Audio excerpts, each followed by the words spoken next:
Right now, as you watch this video, your bank does not have your money. I don't mean it was stolen. I don't mean the bank went bankrupt. I mean that the $1,000, $5,000, or $50,000 sitting in your checking account, legally, physically, actually does not exist in a vault somewhere with your name on it. And here's the part that gets even stranger. That money you deposited, your bank used it to create more money, up to 10 times more, out of nothing. This isn't a conspiracy theory. It's not a Reddit rabbit hole. This is how the banking system has operated for over a century, and almost nobody understands it. By the end of this video, you will, and once you see it, you genuinely cannot unsee it. We grow up being told that a bank is basically a really secure piggy bank. You put your money in, it sits there safely, and when you want it back, you get it back. Simple. But that mental model is almost completely wrong. Banks are not storage facilities. They are, at their core, money-creating machines. And the mechanism that powers them is called fractional reserve banking. It's the foundation of the entire modern financial system. It directly affects your purchasing power, your savings, and your financial security. And most people have never heard the term.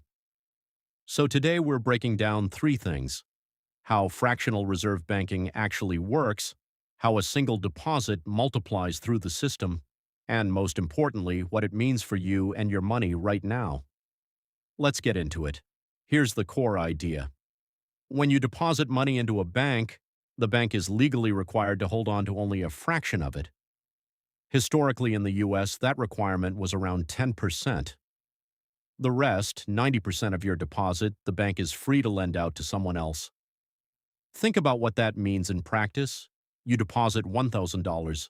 The bank keeps $100 in reserve and lends $900 to someone taking out a car loan. That borrower spends the $900 at a car dealership. The dealership deposits that $900 into their bank account. Now that bank keeps $90 and lends out $810 to someone else. And the cycle continues. Your $1,000 never went anywhere. You can still check your account balance and see $1,000.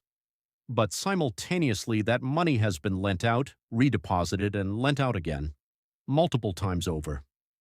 Now here's a detail worth noting. In March 2020, the Federal Reserve actually dropped the reserve requirement to 0% for most banks. That means today, technically, banks aren't legally required to hold any of your deposit in reserve. They're still constrained by other regulations, but the fundamental point stands. The money you deposit is not sitting still. It's working for the bank. This is where it gets genuinely mind-bending. That process I just described, deposit, lend, redeposit, lend again, has a name. It's called the money multiplier effect, and economists have a formula for it. Take the reserve requirement, divide one by it, and you get the theoretical multiplier. At a 10% reserve rate, 1 divided by 0.10 equals 10, meaning your single $1,000 deposit can theoretically generate $10,000 in total money flowing through the economy. Let's walk through it visually. You deposit $1,000. Bank A holds $100, lends $900. Bank B receives $900, holds $90, lends $810. Bank C receives $810, holds $81, lends $729, and on and on.